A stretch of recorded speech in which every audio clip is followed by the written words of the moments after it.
The first book that I read by Walter was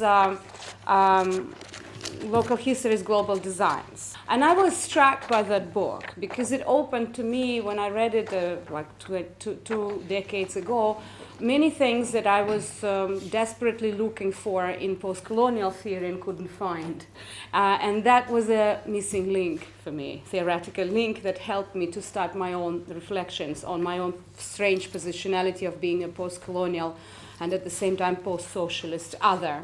And I'm going to come back to that in my own talk today and explain why is it important and why, for example, you cannot take post-colonial theory and apply it to post-socialist space, but you can use some of the tools and concepts that were formulated within decolonial option and mainly by Walter in trying to analyze and understand our condition today.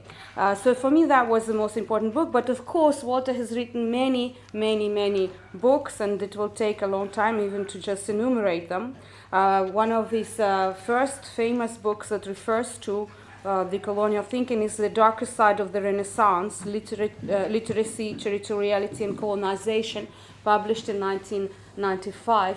And I see it as a book that is very important also for Walter, I think, Walter's own trajectory, because he started earlier as a semiotician, and this is still a semiotic book very much so, but it's rethinking semiotics in a very radical decolonial way. And for me, I guess that's also important because I was trained as a literary critic, a literary theorist, working with semiotics a lot, and that's why I think it resonated also, and I found it really relevant.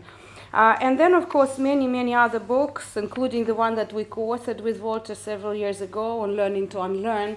That was very important and is very important for both of us because we still are stuck in academia, as many of you are. And being in academia, you have to constantly fight with the neoliberal university and what has happened to the university today. And so that's why for us it was important to reflect of how you can undo this and how you can think of a university otherwise. Pluriversity, as one example we used in Ecuador, and other examples of thinking and learning otherwise. Okay, shall I present Stefan now or later? What do you prefer? Just make it very brief. Okay, so we are colleagues with Stefan. We work in the same university but at different departments. Stefan is professor of ethnic studies at the Institute for Research on Migration, Ethnicity and Society, which is known as REMESO, and at Linköping University. Generally, one of Stefan's interests is this interest on modernism and modernity, focusing on representations and fantasies of crowds and collectivities. And I'm particularly curious and interested in a new book that you mentioned that you're working on, and this is forthcoming in 20, on Where History Ends, Power, Monsters and Resistance in a Divided World, because I find it very important now for all of us to think about this future and this kind of world that lacks any utopias today. And so what can we make out of it, and what kind of political imaginaries and imaginations can we come up with? So then I will just say a few more words maybe before we give the floor to Walter and Stefan. As I said already, I got interested in decolonial option because I was trying to think about my own very difficult positionality within the Russian society, because I was constantly racialized. I was seen as another. I didn't belong because my ethnicity is different, my religion is different, my language is different, I look different, and so for a Russian I'm a black. This is how I'm called in Russia. And so, of course, it was very important for me to reflect on this positionality and understand why is it so, right? And when I was writing one of my first books, I came across post-colonial theories. I read them. They're wonderful, interesting when you analyze Anglophone literature or Francophone literature. But when it comes to other regions, and when it comes to, for example, my subjectivity of someone coming from Circassian culture and Uzbek culture, and how it's all represented or erased and wiped out within the Soviet and post-Soviet racist society, then it becomes a different story. And as I said, then I was lucky. I read a book by Walter, and then I started reading other books by decolonial thinkers and articles When I discovered these most important key concepts like coloniality, decoloniality, border thinking. Actually, border thinking I discovered even before, I think, because I found accidentally in one of Moscow libraries a book by Gloria Ansaldúa. And that was very, very important for me as well, because that's how I felt myself, that I was not just crossing borders, or let's say I was not able to cross many borders with my passport, and still I am not able to even today. But it's more, I saw the border more as a subjectivity, as a sensibility, as something that cuts through me, and feeling myself as the border rather than some kind of person that is crossing borders. And this is a very important shift, was for me and still is.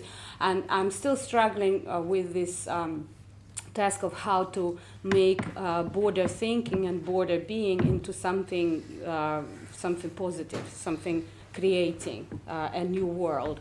And that I find a very important thing, I think, in decoloniality, in contrast with many other critical discourses, that there is a clear emphasis on decoloniality for, as Walter and Kathy say in their latest book.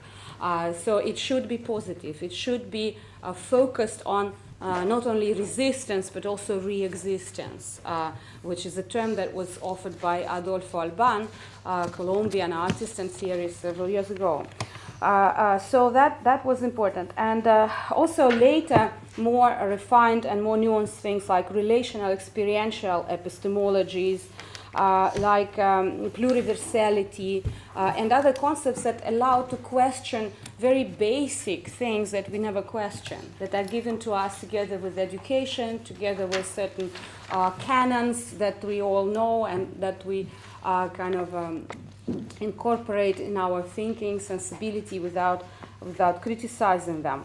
This complex, I like how Walter called it in one of his old articles. It's called enchantment with modernity, and I think it's still valid. Yeah, so many people are enchanted with modernity as an ideal, and they are drawn into this constant agonistic circle of kind of a race of trying to compete, trying to catch up and leave behind.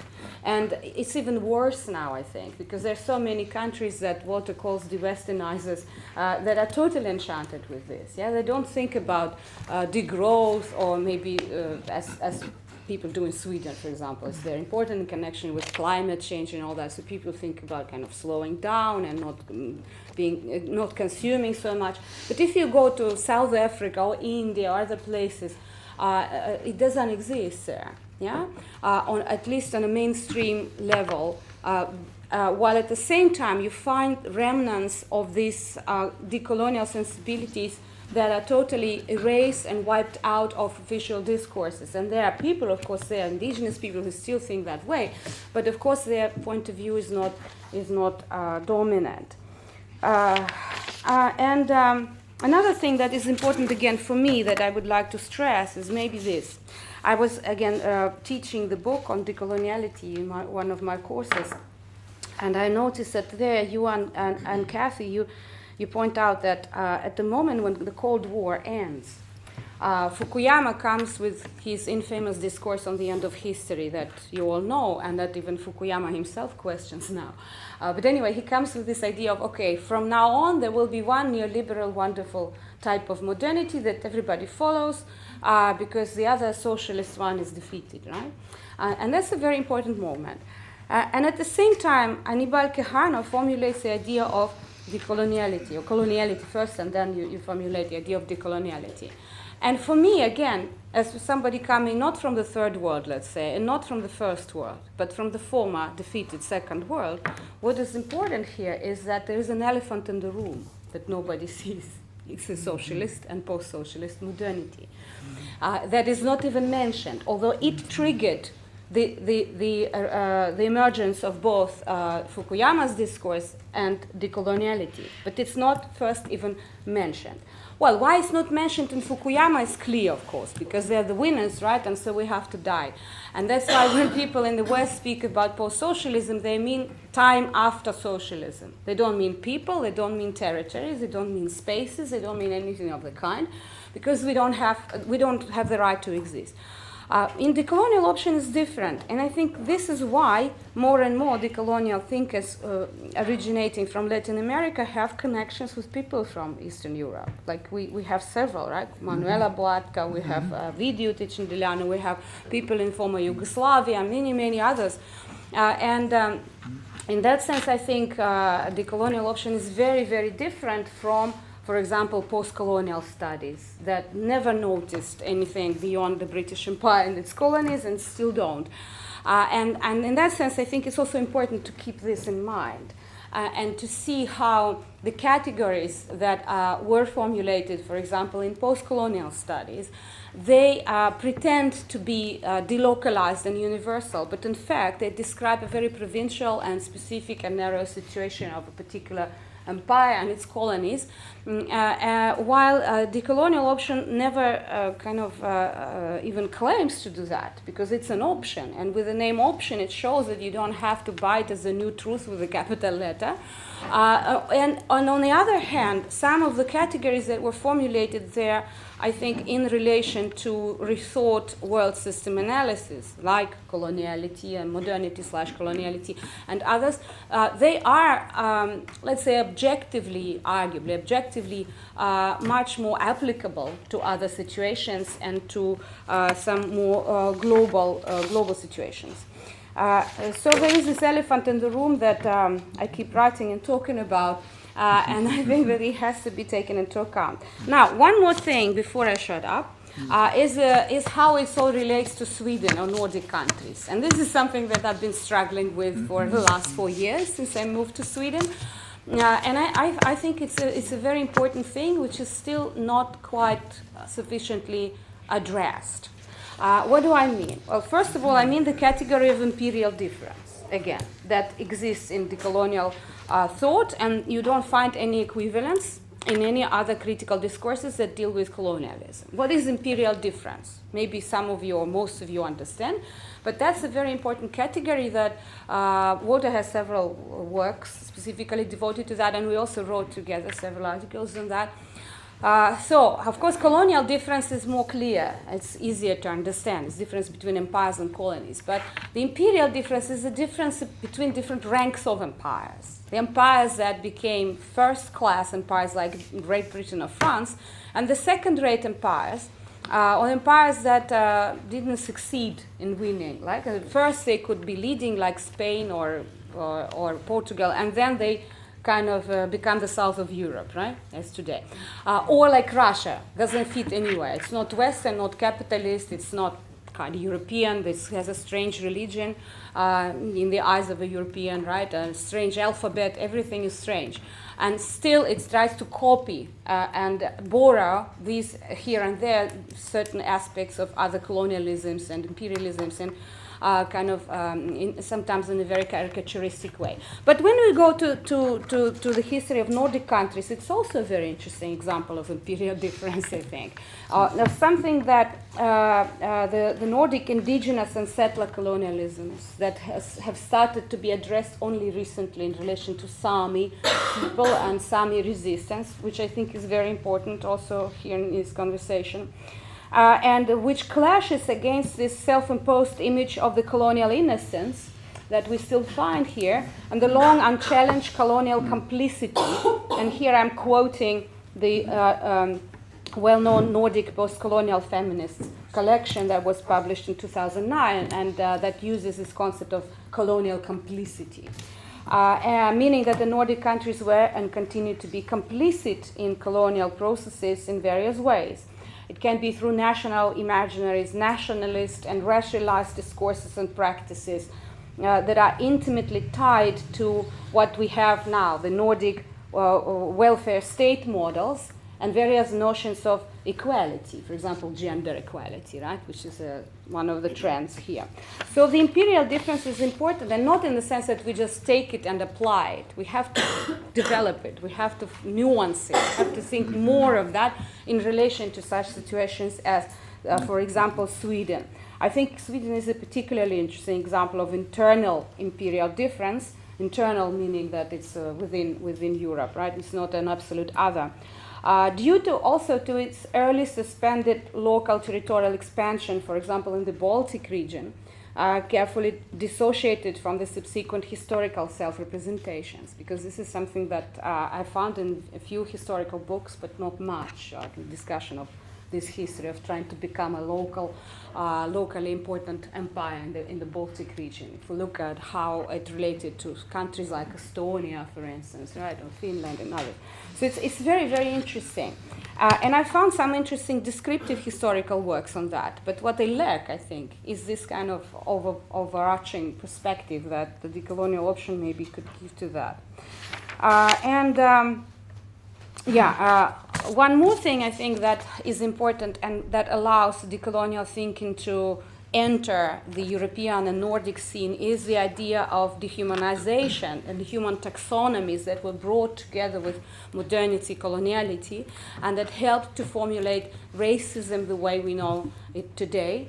Because, of course, in examples like the recent refugee crisis, or so to say, crisis and all of this, we find elements of that. We find the reproduction of the same logic of the division of human beings, the taxonomizing of human beings according to their proximity to the Western European ideal of humanity. Of course, today the situation is not so obvious, maybe, and so not so straightforward as you find in the case of the discovery of Americas and colonization of the New World, but it's still there. And what we are struggling, we collectively here today, in relation to migration, in relation to those global challenges, of course, is related again with the same issue of dehumanization, with the issue of who is the enemy, to use Carl Schmitt, and how this enemy is defined. And I think in many cases, these groups of people, groups of population, that are seen as migrants or refugees, they are not even considered as enemies because they are dehumanized, so they are not even elevated to the status of enemies. And of course, they are once again, dispensable lives. They are once again discarded from modernity and from humanity. One more thing is probably important to mention is this lack of telos, lack of teleology today, the lost teleology, the lost idea of the future. And that's what I call futureless world and futureless ontology. And I think that it's true not only in relation to the post-socialist worlds and countries, but also increasingly in relation to the world as such. Because the combination, the situation that we have today, that we all face as human beings, is really unique in the sense that it combines political challenges, the fact that all these ideals of democracy and human rights are becoming empty signifiers and actually more excluding people rather than including them, right? And so it's a crisis of legitimacy in many ways.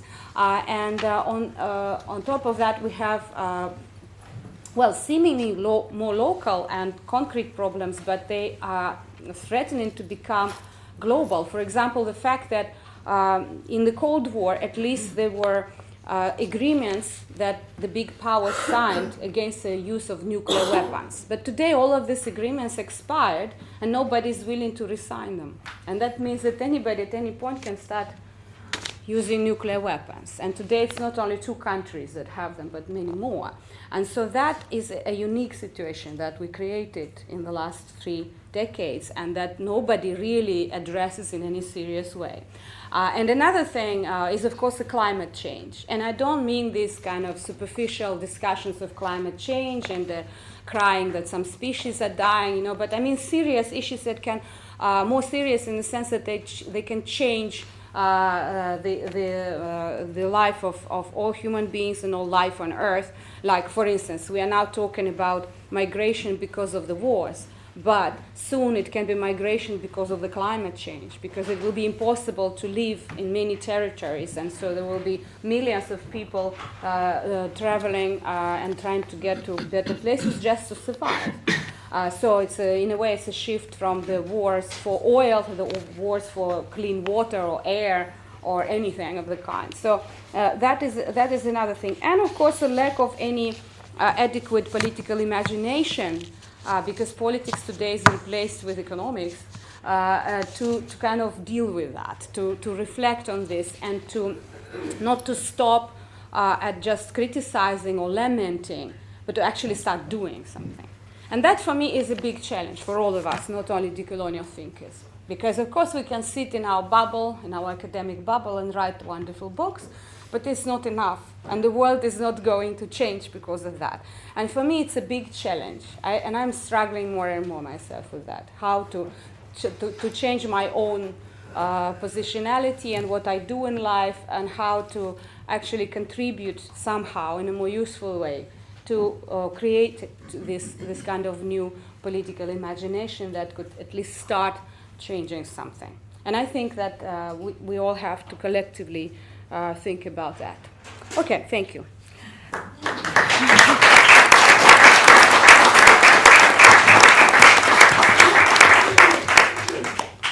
Hi everyone, and thanks for this opportunity, Marina and Alessandro and the rest, to address this important topic, because the idea of someone at a seminar like this speaking about Sami resistance in Sweden would have been unthinkable just 10 years ago. It just was not a topic that was even discussed. So that says something about the importance, and to connect that to anti-racist struggles in Stockholm, Gothenburg, etc. And I think just that statement says something about the importance of decoloniality as a concept, and what it has enabled, what kinds of dialogues, political, intellectual, historical, it has enabled. So I just want to recognize that. I think this is truly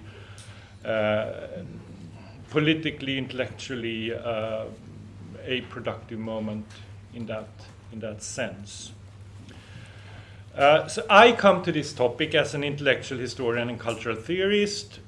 I work in the trans-discipline of ethnic and migration studies, committed to knowledge production as a critical vocation, but also convinced that human and social sciences, in serving this critical purpose, must contribute, like you said, to some kind of greater equality and solidarity. I also come to it with a background in literature, meaning that I think that aesthetic expressions are neglected vehicles for this critique. I come to this question, moreover, thinking that it must have something to do with a global or planetary frame of mind, meaning that there must be an awareness that the question itself, what does it mean to decolonize, is meaningful only if we acknowledge as a basic premise the unequal and unjust character of the world system as an objective fact. That is sort of our starting point. And by this I then also mean that a recognition that this injustice and inequality is the result of centuries of capitalism and coloniality that we have not put behind us, but is still around and ahead. And then I come to this question also as a person who does not claim in any way, and that makes me different from Walter and Marina, the title of decolonial critic or decolonial theorist. I have not made any contribution whatsoever to that concept, although I may have contributed, at least in this country, to the understanding of the complex, lasting colonial legacies that are referenced by decolonial thinking, but just as they were referenced by anti-colonial and post-colonial thinking. Which is to say that I come to this question as just another European intellectual with a background of learning in Europe's culture of modernity and modernism. But I take the word critical seriously as a designation of an intellectual vocation that is deeply worried by and therefore obsessively interested in the fundamental cruelty and violence at the heart of Europe's cultures of modernity and modernism. So that's where I come from. And I should also tell you that I come from Walter's seminar. That's true. At Duke University in 1993, Beyond Occidentalism, when that book was finished. Yeah. The darker side of the Renaissance. And you wrote a critique, a review in Swedish. I did. But that was an important moment, so I should acknowledge that as well. So what does it mean to decolonize from this point of view? Well, I start by saying something about the global and planetary frame. And I think that global and social theory can, in my view, mean at least two things. First, it can imply a theory enabling us to relate all the different social systems on our planet to one another. Second, it can imply a theory through which all social systems can be somehow posited as effects or expressions of a shared global history. The first option is what we would call a kind of global or universal sociological theory, that we have a theory that explains all social systems. And there are many failed attempts at this out there, beginning with Hegel and Marx, over the founders of sociology, such as Tönnies and Weber and Simmel and Durkheim, and on to thinkers such as Claude Lévi-Strauss, Bourdieu, Charles Wright Mills, Jürgen Habermas. And this is the sort of strong Eurocentric but critical tradition of that has emerged into what we today could call the global sociology. They have all developed general theories of modernity. The second option, a theory through which all social systems in the world may be posited as manifestations of a shared global history. This would amount to what sometimes some people would call theories of globalization. Most of them, too, are profoundly Eurocentric. As I understand it, decolonial theory or theories of decoloniality can be neither of these two, but a third. It cannot take a shared globality or globalization as given, but must rather focus on the constant process of dividing and cutting up the planet into privileged networks on the one hand, whose members and participants have access to chains and flows of value, and discarded or excluded subalterns, on the other hand, who, as Gertrude Spivak says, are cut off from all lines of social mobility. So decoloniality, the way I read it, does not emphasize a shared world or planet in any of these senses that these global theories of modernity would claim, but it would emphasize its continual fracturing and disunification. The generative force behind this process of breaking apart is capital, which is to say that decolonial or decolonizing theory presupposes some kind of theory of contradictions generated by the historical and contemporary capitalist coloniality. And one could argue then that these contradictions are constitutive of European and global modernity and coloniality, which means that the theory, any effort to approach the world today theoretically would have to imply a methodology that seeks to elicit, chart, or map and detect the way in which such contradictions are always managed, maintained by various political, social, ideological, and epistemological formations. And I mentioned Europe's cultures of modernity and modernism above. And one could argue then that from some kind of decolonial standpoint that I here construct, being my interpretation or my way of making use of that, these cultures, Europe's cultures of modernity and modernism, are ultimately functioning to contain, conceal, occlude, and thereby maintain the fundamental character of the world system as we have it. And this is also what explains this futurelessness that Madina talked about. They maintain it through strategies of containment, and it makes it appear as if the world system is a totalizing, unifying, homogenizing process that somehow brings people and societies together into something that is shared. But from a different standpoint, this is pure ideological illusion or delusion,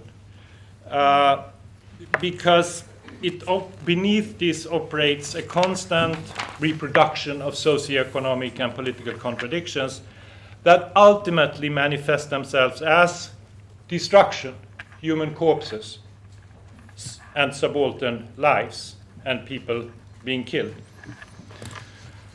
So to put this in very general terms, decolonial critique works against every ideology and cultural production that prevents historical reflections and misrepresents or conceals the historical contradictions upon which this world system is founded.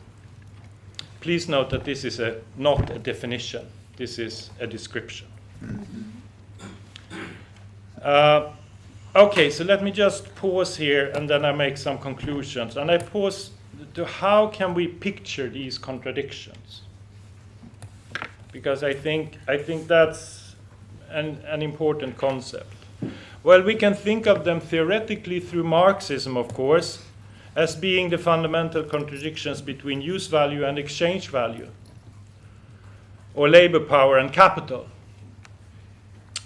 We then get a general view of what generates social contradictions in the world today.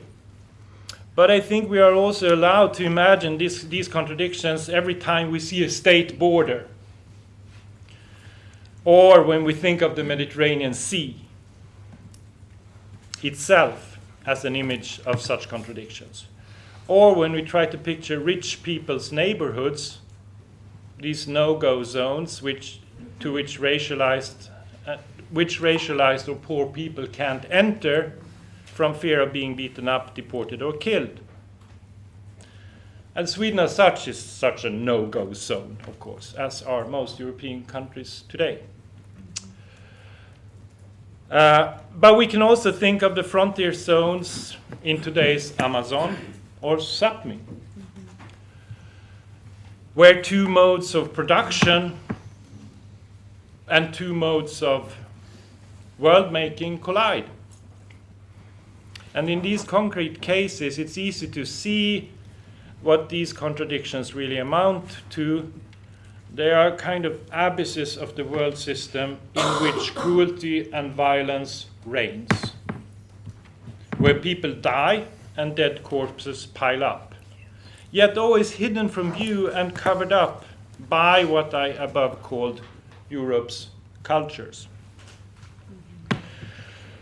So the way I try to make this productive for myself is to see decolonial critique or the task of decolonization as something that has its precise location in these contradictions, deep down into these abysses, recording and explaining the processes that take place there, processes which I've already characterized by the terms cruelty and violence.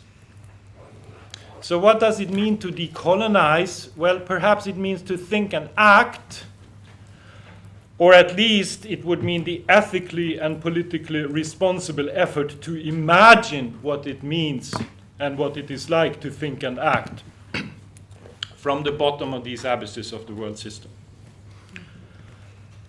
That is, from within the colonial relation in its most extreme form. Mm-hmm. So how do we imagine what this is like? Well, I give you another example. This is from the global sociologist Manuel Castells, and it shows exactly where this moment happens and how there is also a certain blindness toward it. There is a brief moment in his 3-volume work called The Network Society, came out in 2000, 20 years ago almost, in which he approaches this question. He discusses the effects of what he called the network society. And he describes, and I quote, how the downward spiral of poverty, then the reliction, finally irrelevance, operates until or unless a countervailing force, including people's revolt against their condition, reverses the trend, unquote. So here we have a kind of dialectical tension between the overlay of the network and an underlying geography of poverty, which is what Castells describes. And he introduces or glimpses a third category, which he calls a countervailing force. But he doesn't go on, he just mentions it. It has to emerge. He doesn't seek to define or clarify this agency or this emergence. He just recognizes that the contradictions of the information age may become so agonizing as to ignite this counterforce, which springs up like some timeless resistance by social matter itself. So how can we account for this countervailing force?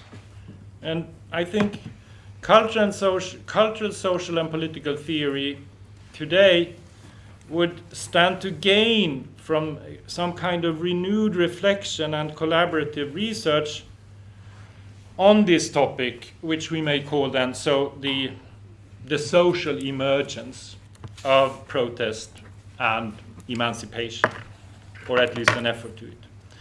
By engaging with the social emergence of protest and emancipation, intellectual efforts, the humanities, the social sciences are likely to arrive at fruitful models for writing some kind of new effort toward a global history. And if we engage seriously in global history today, I think we inevitably arrive at precisely this issue, the social emergence of some kind of protest and resistance. So what are such emancipatory events today? I would submit that migration and political protest are the two main things that fit the description. And they come in a variety of forms, as you know. They seem to appear to be authentic instances of some kind of socio-political emergence in the contemporary world. Authentic in the sense that they often expose precisely and they emerge out of the contradictions of global capitalism in its dual sense of modernity and coloniality. And I will make one final point in this context, and that is simply that the human and social sciences tend to suffer from a structural inability to interpret and explain such crises and contradictions. For instance, European history and sociology tend to ignore the structural significance of protest and emancipatory struggles for the realization of democracy. And this is, of course, the basic weakness. And everybody talks about democracy, but nobody talks about the fact that it relies on and it builds on some kind of popular protest and commitment to equality. But European history and sociology also often misrecognize migration as a question for the state, rather than seeing it as a human movement in its own right, with its own historical power and force. And thirdly, European history and sociology still does not recognize imperial dominance and anti-colonial resistance as intrinsic parts of European history. Still does not. I mean, this room is still a fringe room, wide on the margins. There is still complete ignorance of this fact of imperial dominance and anti-colonial resistance as something that is at the heart of a country such as this.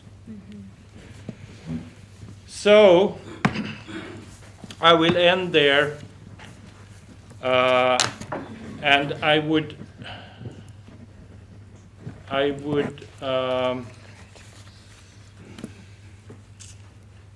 will end there, and I think I will just read you this poem, or these lines from the Indian. I just find them very striking, as an example of what a kind of decolonial voice would be, speaking from this abyss that I talked about.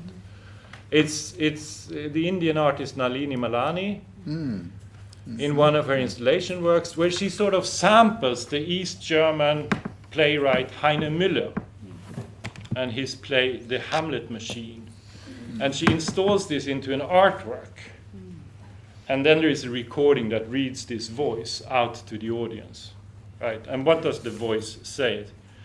Well, it's a voice that emerges from the ruins of Troy, namely the first city in recorded history to have been ransacked, destroyed, and massacred by what is then in Eurocentric scholarship counted as the cradle of the West. And here is that voice. This is Cassandra speaking. In the heart of darkness, under the sun of torture, to the capitals of the world, in the name of the victims, I eject all the sperm I have received. I turn the milk of my breasts into poison. I take back the world I gave birth to. I bury it in my womb. Down with the happiness of submission. Long live hate, rebellion, and death. In my view, this text is a good answer to our question, what does it mean to decolonize? Thank you. Now it's your turn, Walter.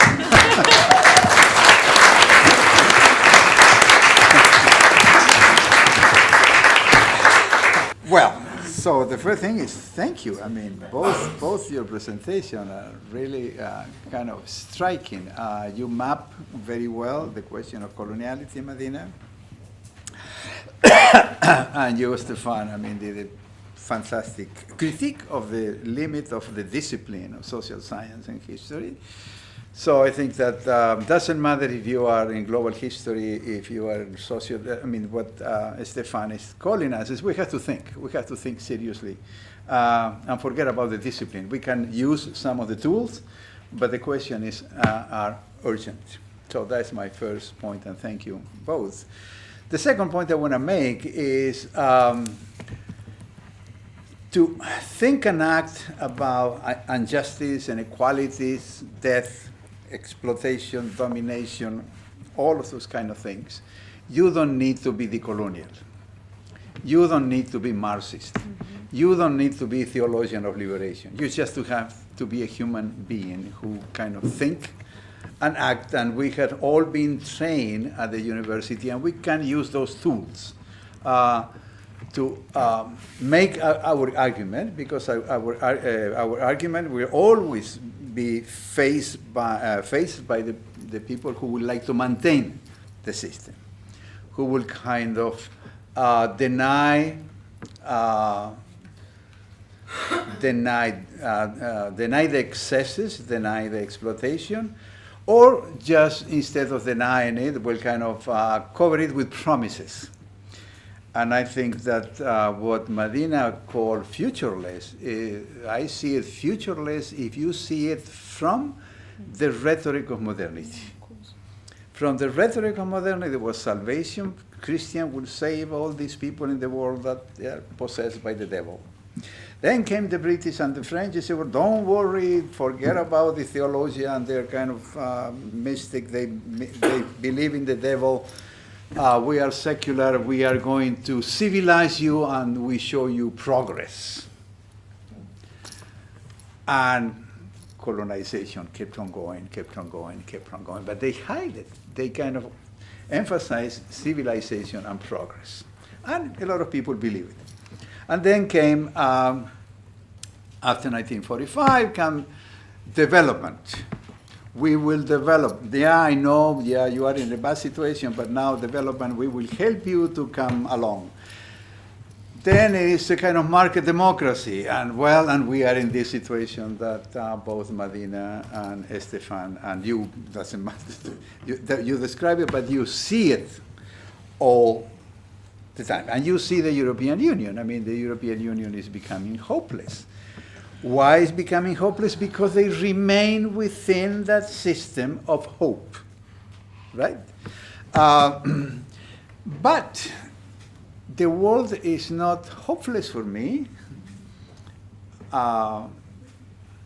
Yes, we are in that kind of extreme situation in which kind of coloniality is getting to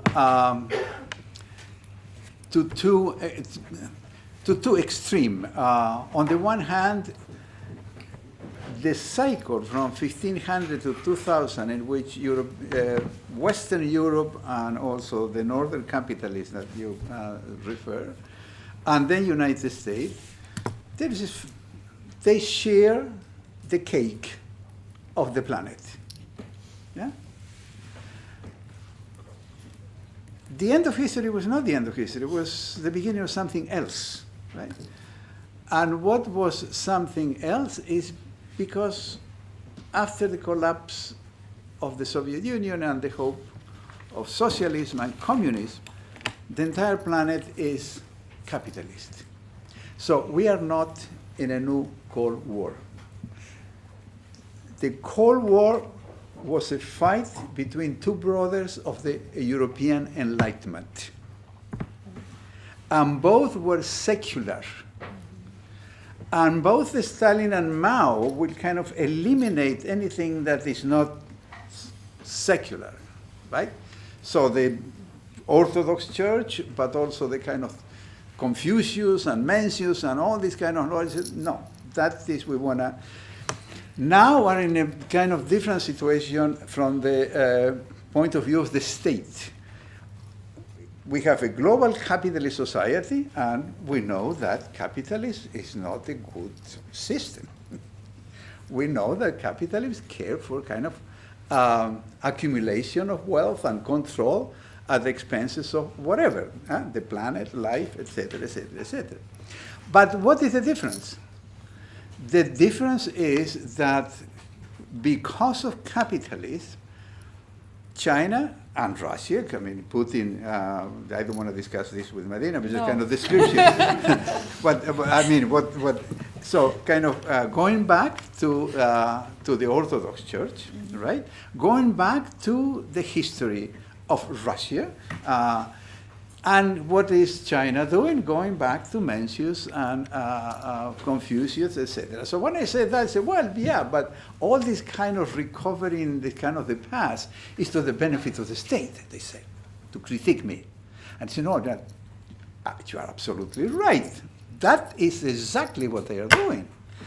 Exactly what all the Western countries have done with democracy. They have used democracy as a kind of a tool to trick people. And I don't want to talk much about democracy, but I mean, think about it. What is democracy? Briefly, you have a mean and a goal. The mean is to have a kind of more or less, not equal, but equitable society, and more or less harmonic, that people don't kill themselves and insult themselves because they have different sexual preference, religion, or race, right? That is the goal. And what is the mean? People electing the officer who will be their next exploiter. But what does it mean, people voting today with capitalism and the media? So the vote to achieve those ends are what Stefan called contradiction, but I don't call that contradiction. I think that is embedded in the system. And the system is kind of the promises of modernity, and look how great democracy is, but that democracy and modernity cannot work without coloniality. So there is no contradiction. I think that contradiction is the interpretation from the Marxist point of view. Contradiction appears, as a lot of people today think. I mean, I read a lot of articles of opinion on Europe and also United States and also. And still there is that hope, that belief that the state and the economy will do something good for the people. And I said, no. Because if you look at the situation from the history of the colonial mixture of power, there is no contradiction. It's systemic, because modernity and coloniality are two sides of the same coin. So you cannot understand modernity if you don't understand coloniality. You cannot understand coloniality if you don't understand how this is trying to be covered, justify, promise, etc. So where I was going with this, the hopeless. So I don't know if it's, I won't say it's hopeless. What I see here are two directions we are already in. But of course, the social media, mainstream media, don't talk about the social media either. And the independent publication don't see it as I would like to see it. So what is happening today? We are already into a multipolar world order, which is kind of ending 500 years of unipolar world order. Doesn't matter, it was Spain and then Portugal and then England and then France and whatever and then United States. That was the kind of the Western Christian family that then was secularized, right? That monopolar world order that corresponds to universality in the kind of philosophical dimension of things, that ended, is ending. And it's ending in two directions. One is the multipolar world order. And what is the multipolar world order? The planet is capitalist, and that is the problem. But there are strong states that are not longer following the rule of the West. And those are China, Russia, and Iran, basically at this moment. So I am not saying that China and Russia and Iran are good. I am not saying that France and Sweden and United States are good either. So the question is not either or. The question is to understand how what we call the colonial matrix of power, and we talk more this afternoon if you have still energy and interest. Why we call that de-Westernization is these countries are not questioning the colonial matrix of power. What they are questioning is who controls it. So the West created a monster, Frankenstein, that we call the colonial matrix of power. I won't explain it today, but just kind of now. Frankenstein escaped, and the West cannot control it anymore. So China, Russia, and Iran are, for different reasons, I mean, Russia have a nuclear power, China have a tremendous economic power, and Iran has a kind of a tradition, a kind of the Muslim force, the memory that on top of the makeup, they have a kind of considerable army.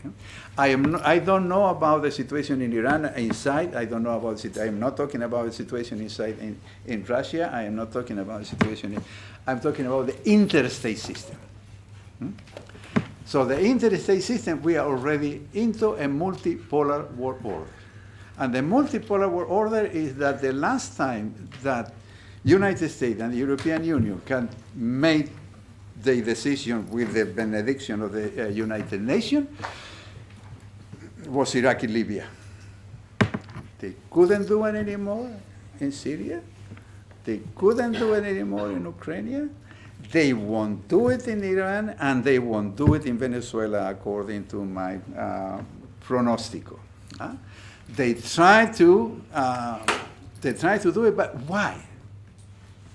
Why United States have Venezuela right there? Why don't they just take Maduro out of it, as they try? They invented this kind of. They cannot, because Russia and China have a lot of interest there. They have a lot of investment. That was possible before, but now we are into this kind of interstate multipolar world order. So the West cannot longer control Frankenstein. So that is interstate system. That's what I call de-Westernization. De-Westernization means that we don't follow anymore the dictate of Washington or the IMF, whatever. I mean, we appropriate the capitalism and we do our thing. And the other is pluriversality. And pluriversality is what Stefan described at the end. So in his vocabulary, contradiction, in my vocabulary will be the complementarity between modernity/coloniality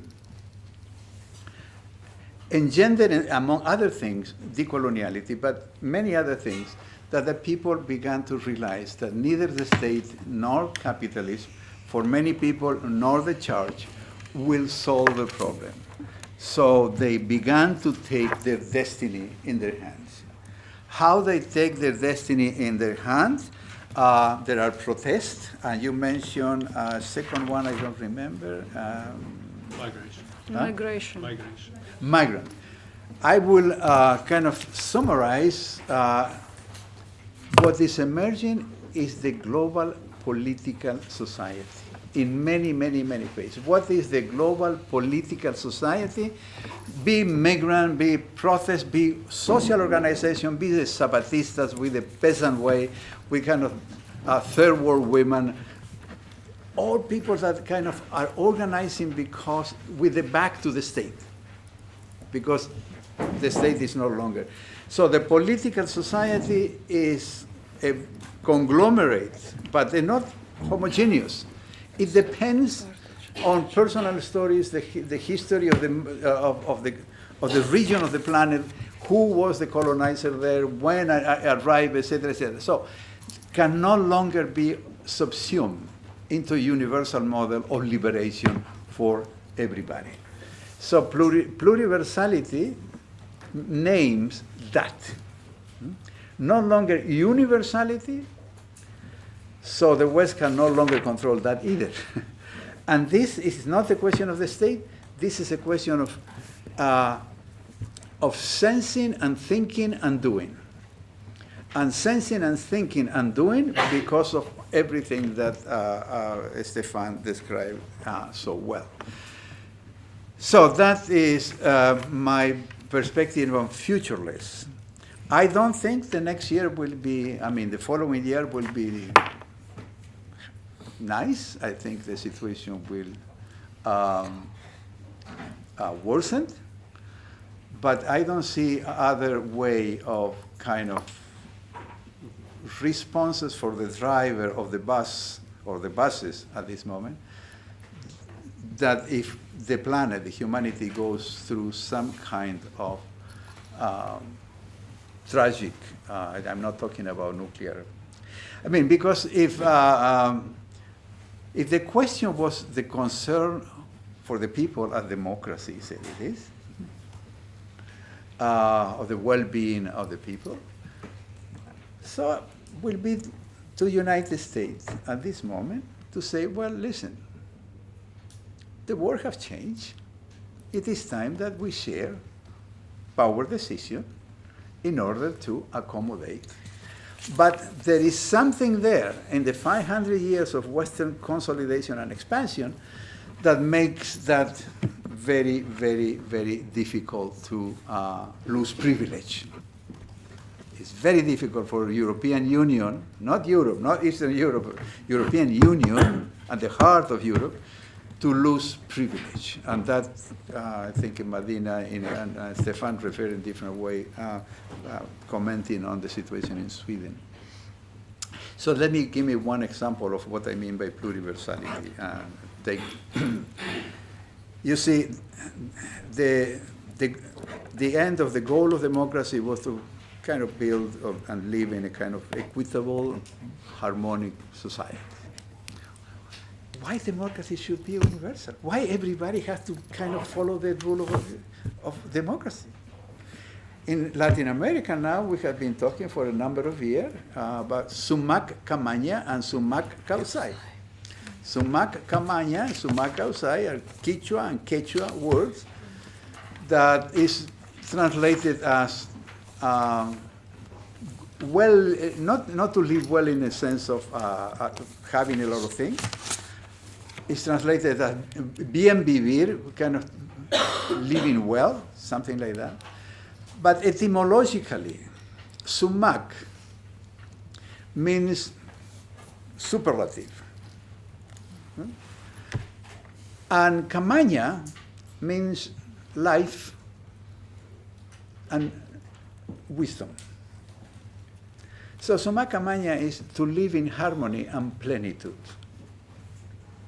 which is a basic principle of all indigenous civilization. In the Americas, in Australia, I think so also in Africa. In Africa, they have Ubuntu. Well, what is Ubuntu? It's sumac causai. And in China, they have all under heaven. And what is all under heaven? It's precisely to kind of reach in harmony. Now, people say the state is using all under heaven to their benefit. True, like democracy in the West. But there are people in China, I mean the citizen, what they have an expression, concerned citizen, etc., that are kind of thinking, that they are part of the political society, that they are kind of thinking in this way, in the way that the political society is thinking, kind of revamping these conceptions of ancient China. The West revamp Aristotle and Plato all the time, and Machiavelli, right? So to really think about what can we do today to kind of advance a project of living in plenitude and harmony under heaven. So that's part of the political society emerging in China. And that is the pluriversality. You cannot say, oh, Ubuntu is universal, or sumac causai is universal, or under heaven is universal.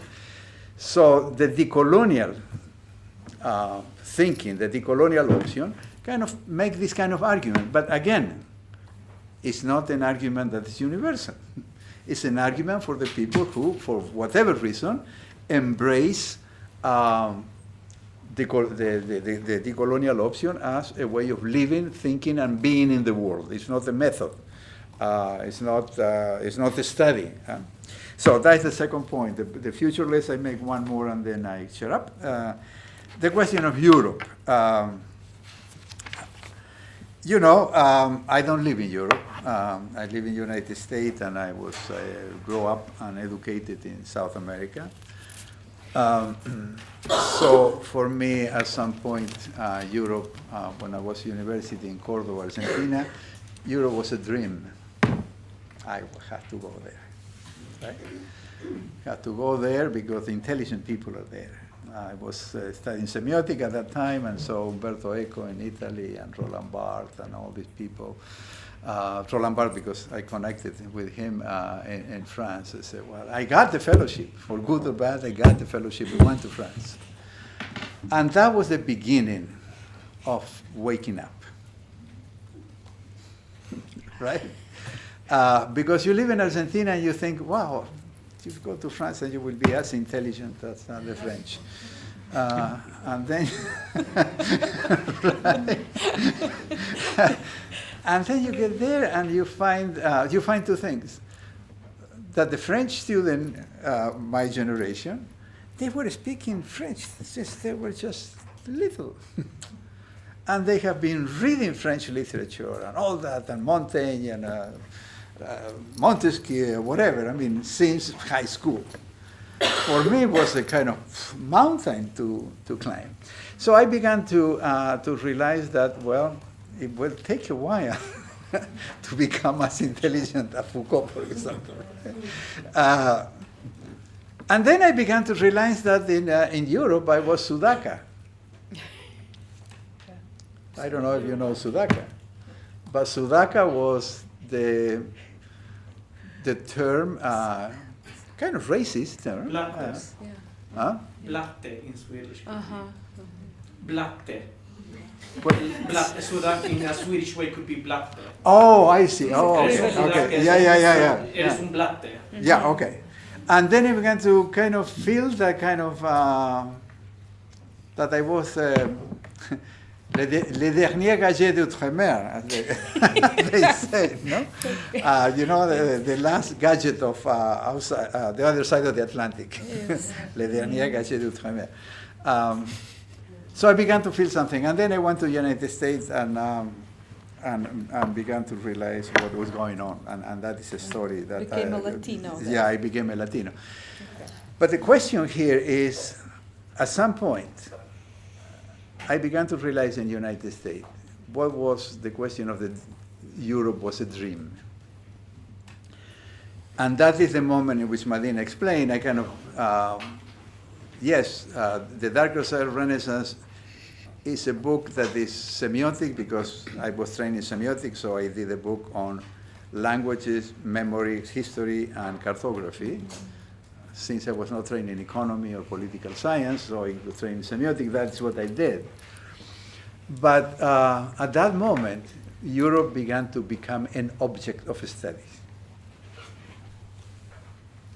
And that is the kind of the key moment, when Europe is no longer who provides the way to think, but you become to realize that Europe that provided a way of thinking came with a baggage. And Jean was telling me last night that at some point he discovered, as an anthropologist, he was following the anthropological method, and then he discovered the anthropological method was making him an object of study. So that moment of reversal, that is the moment of what does it mean to decolonize for me. Shifting the geography of reasoning, which means also shifting the geography of sensing, because it's not everything goes through your intellect, it goes through your guts, and that is how you think. You use reason to make arguments, but the argument you make and the reasoning you kind of engage in is dictated by your guts, by your feeling, by your emotion. You think about that. You don't convince anybody by argument if you don't touch some kind of fiber, right? So that's the first point. I mean, when Europe began to be an object of study. Mm-hmm. So if I study Foucault, which I mean I was Foucauldian at some point when I want to be as intelligent as him, if I study, if I kind of reflect on Foucault and look at Foucault, it's not to critique him or just to follow him, it's to say how he came to think and do what he did and have done. So he became a kind of informant. No longer a guide, but just trying to understand the assumption of European thinking. Right? But that European thinking, talking about Europe, and I close here, that European thinking comes not from Europe, comes from the heart of Europe. And what is the heart of Europe? Well, Kant and Hegel said it. Well, Hegel said the heart of Europe. Kant already mapped it without the word heart. But Hegel said it very clearly. The heart of Europe is Germany, France, and England. European Union, 250 years after, right? That is the Europe of universal. Yeah? And then, to kind of link with Medina, then the 18th century generate the south of Europe.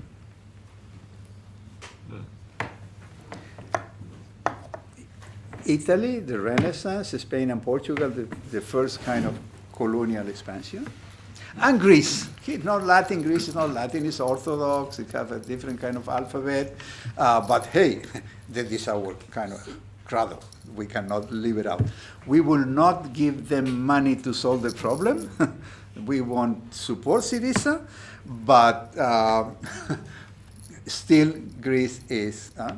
So that is the fabrication of the south of Europe kind of consolidates the heart of Europe. And then the northeast of Europe. And that was a kind of Poland and what became the kind of Central Europe, etc. And the northwest of Europe is not mentioned. So what Medina called the imperial difference is the northwest of Europe, is the kind of the marginal capitalists of Europe, who do not have many saying in the European Union, didn't have many saying. Well, I mean, the Netherlands has its colony, but if you take from Denmark to the Nordic country, they're capitalists.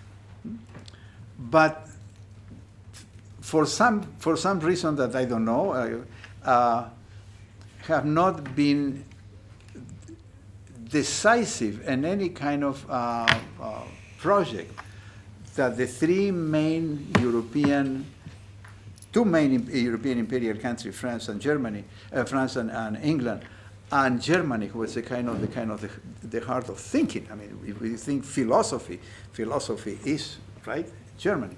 So those three countries provided the thought and also the kind of legitimation of. So the question of what does it mean to decolonize? No, I would say not decolonize Europe, but what does it mean to decolonize in Europe? And what does it mean to decolonize in Europe will be very much related to what have your body been shaped in the Balkans, in the imperial countries of the north, in the heart of Europe, or in the kind of peripheral capitalists like Sweden. So that is to start kind of thinking what that doesn't mean to decolonize in Europe. It depends where. And it depends also the immigrant from where are they coming from. Because if they are immigrant from Nigeria, will be something. If they are immigrant from Pakistan, there will be something else. If they're immigrant from South America, will be something else. That doesn't mean that the immigrant cannot work together. In Canada, it's marvelous. I mean, in Canada, the immigrant come from all parts of the world, but they kind of organize themselves. That's part of the political society, together with indigenous and the Afro-Canadian. Well, I think that we have enough there to kind of start the conversation.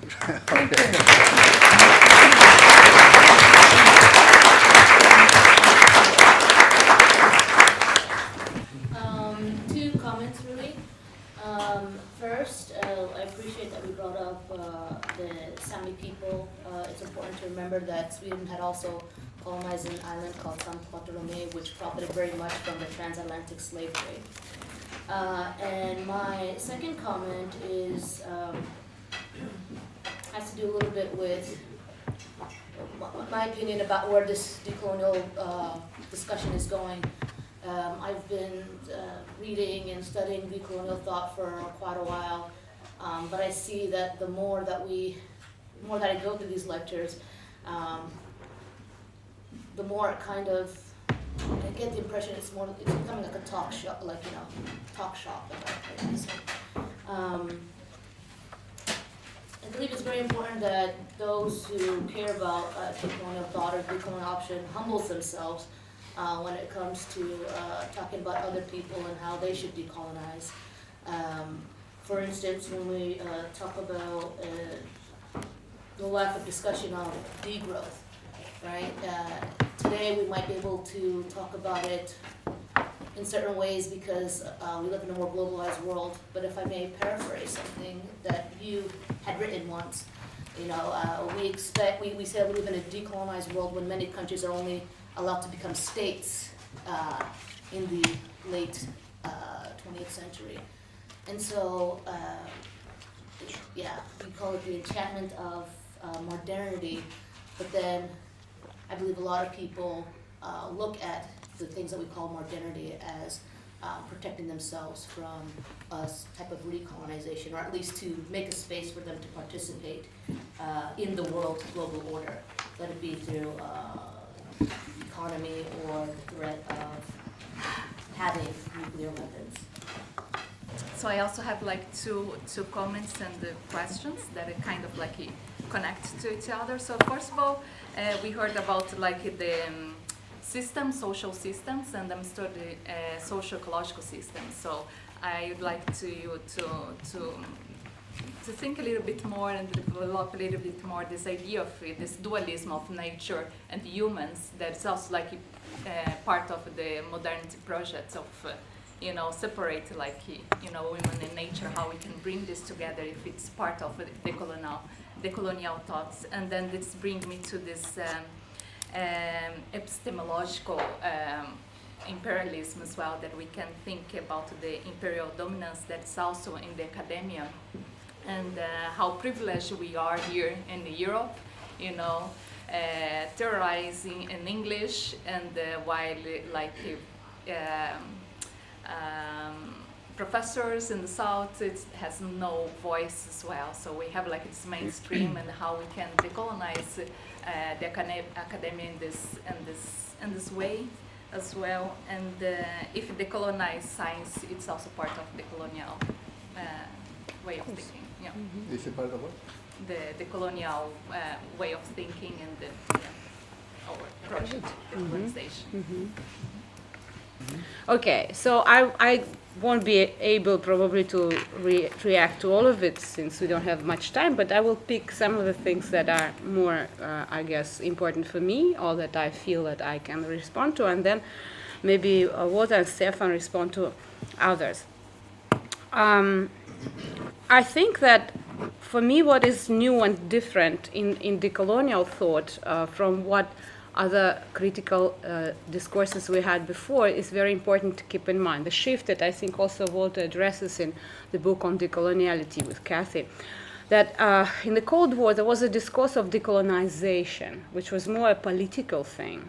And this is something that connects to the first comment, right? So that we have in countries that are decolonizing in the times of the Cold War.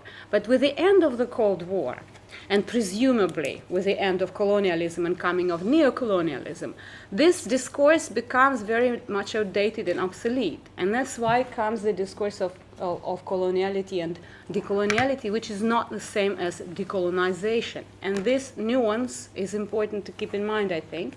And part of it is precisely the shift from politics to knowledge production and knowledge making and knowledge creation.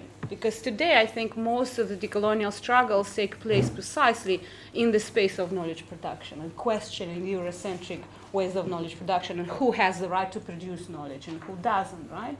And whose interest this knowledge is produced. What kind of epistemic tools are used to produce this knowledge? And what is qualified as knowledge and what is disqualified as something else, superstition, or myths, religion, or whatever. And that is still a major problem, I think. And of course, generally I agree with this, that when we say that, people who are in the global north are privileged. Yes, we are privileged, being professors and working in Western universities. But I would say, and here I'm speaking from my positionality, that it's not enough, even that, to be a professor at Western University, because still, unfortunately, your ethnic belongings, your cultural belongings, your geopolitical belongings are very, very important in this situation. Yeah, so you can mimic, you can assimilate, or as in my case, you can do the opposite. You can focus precisely and criticize your positionality as an other of modernity. And then very funny things happen. Like I always give this example. 4 years ago, together with my two colleagues, we wrote an article. One colleague is from Estonia, which is a post-socialist state in the Baltic countries, and the other colleague is from India, but is working in Uppsala University.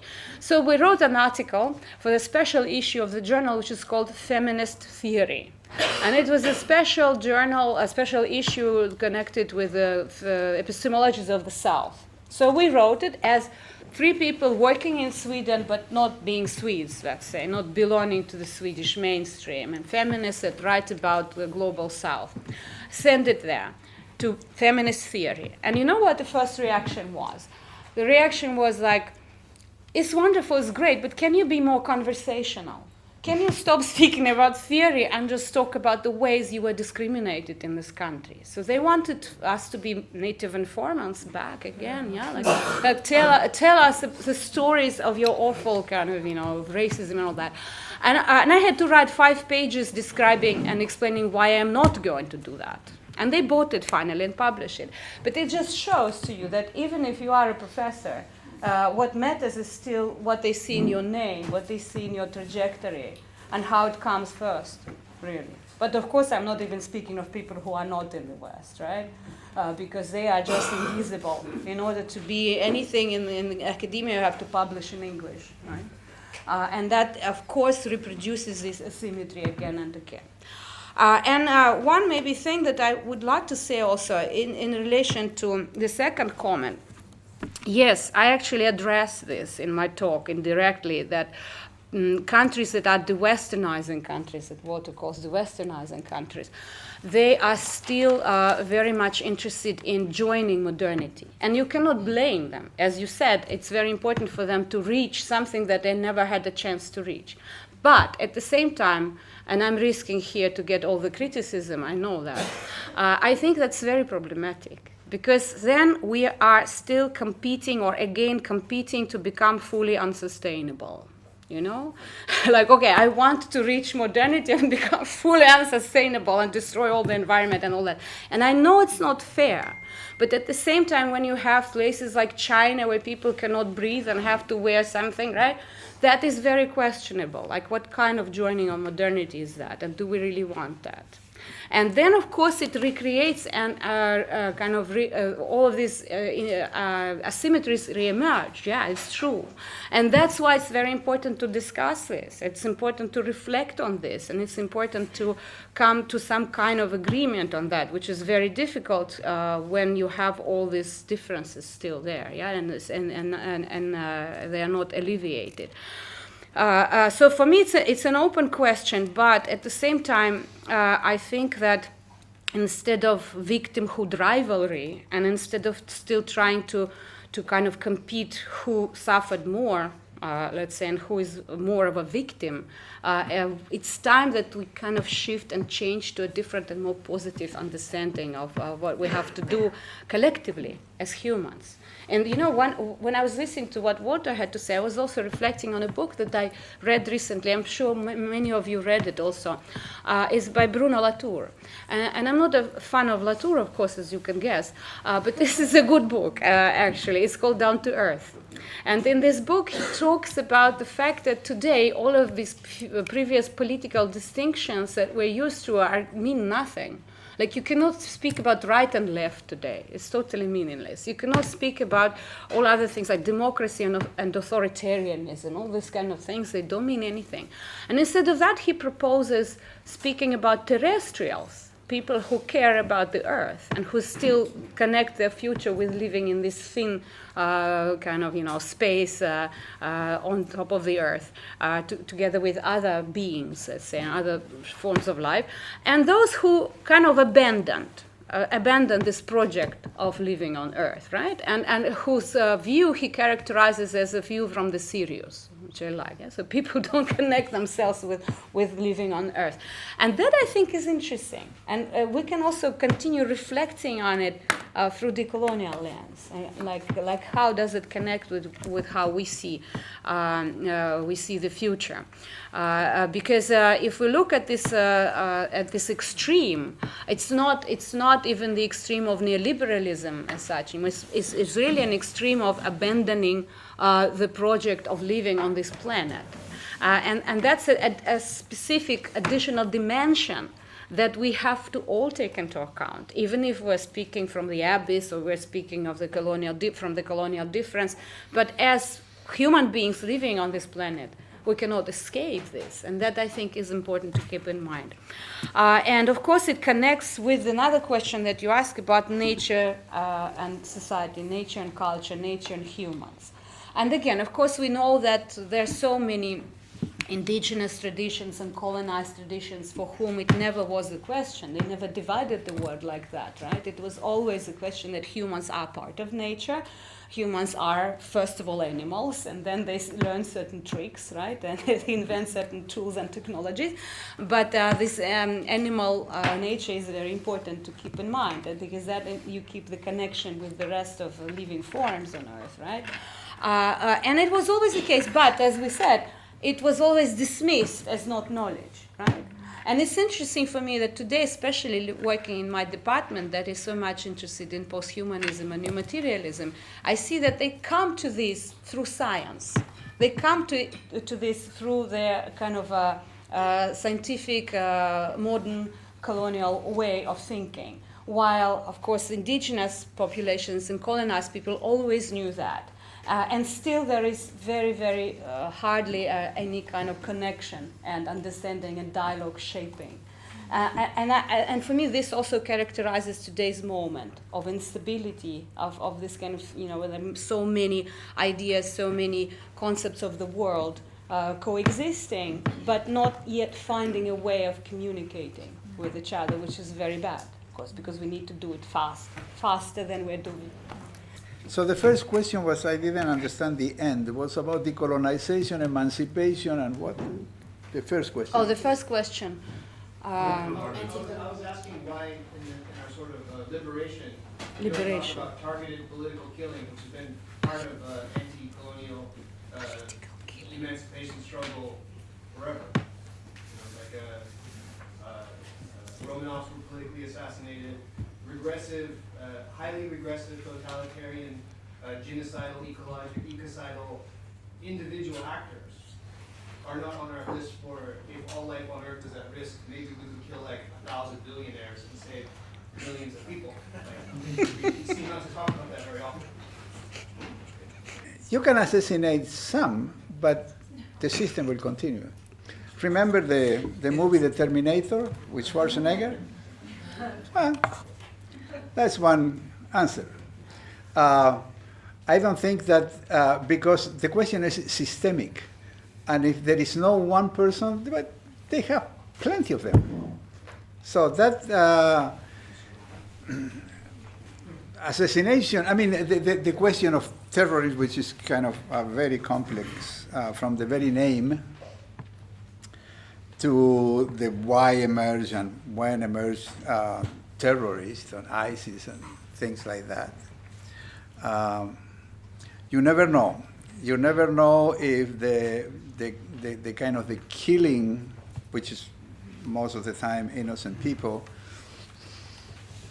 are really an expression of anger, or if really some kind of political management. So you cannot know today what is behind any kind of act of killing.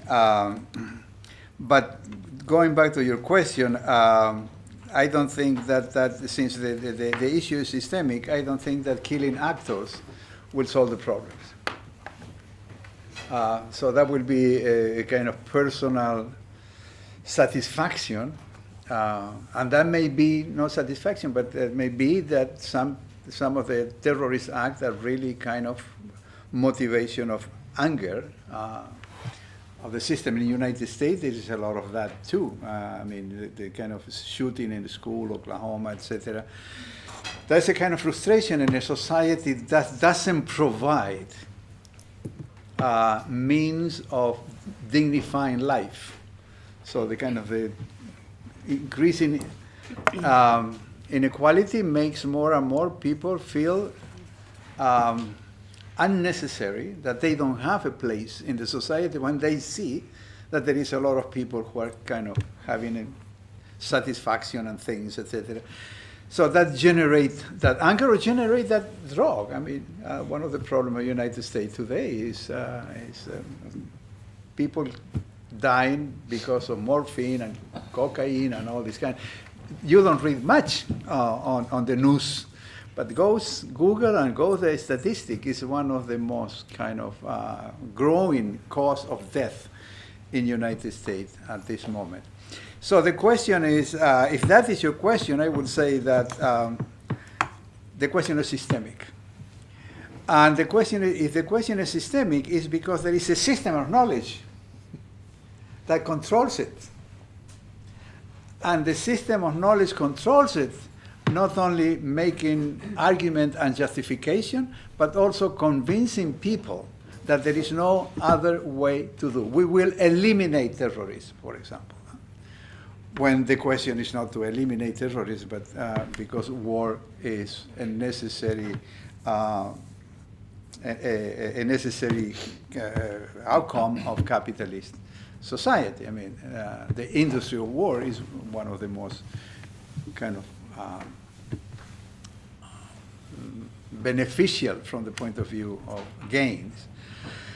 So the question, to summarize, I think that the question that our task, let me say that, and connect with, both Medina. During the Cold War, was still possible to have the dream or the illusion, or the delusion, as Stefan said, that if you control the state, you can do something good. That was the aim of decolonization during the Cold War. And look what happened. The elite, the native elite, or the indigenous elite in each country, kind of took control and did exactly the same thing that the colonizers were doing, but in the name of nationalism. So the changes that Medina was referring at some point with the end of the Cold War and the concept of coloniality is when Quijano began to realize that taking the state, control of the state, is no longer a solution. So the question is to think about different kind of government or governance. Yeah. And that was kind of connected with the moment that the Zapatistas emerged. And the Zapatistas is still today, you don't read much, but it's a very important project. They are kind of the linking from the state, organizing their education, organizing their health, organizing the form of governance, the caracoles, etc. So that. But they use political violence to establish their autonomy. Yes and no. Because they use political violence at the beginning, but then they stop the political violence. You mean weapons? Yeah. But they don't use it anymore. So maybe we could use it in the beginning, you're saying? Yeah. Well, they use it. Yeah, they use it to establish. Of course, they use it to establish their own kind of form of organization. But they didn't kill many. Or didn't kill, I don't know if they killed anybody. So you can do that, and you can be Gandhi. So Gandhi kind of expelled the British with arguments, and mobilizing people with arguments. And then came Nehru and kind of blew it. Yeah, because, I mean, Gandhi knew what the nation state meant. Okay. But Nehru want to be a kind of nationalist and use the state. So the question is that there is many ways to kind of do decolonizing work. I am not su comandante Marcos. I don't have the kind of now su comandante Galeano. I don't have that kind of capacity.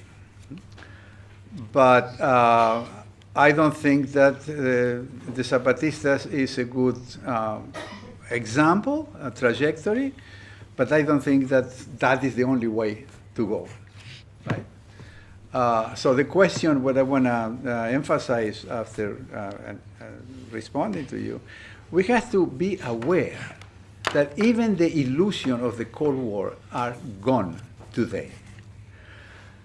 What can we here at the university, intellectuals, journalists, activists, etc., what can we do with the kind of the system of money and army and state? We can protest. We can protest in a kind of a national state. But our possibilities in the European Union, in the United Nations, in the G7, in the G20, are absolutely nil. And we have to accept that. And I think that decoloniality now is working toward the emergence and growing of the political society. And the political society is not just trying to improve the state, it's trying to create new ways of living, building the communal, not the commons or the common good, but the communal. So that is what I see today as a decolonial trajectory.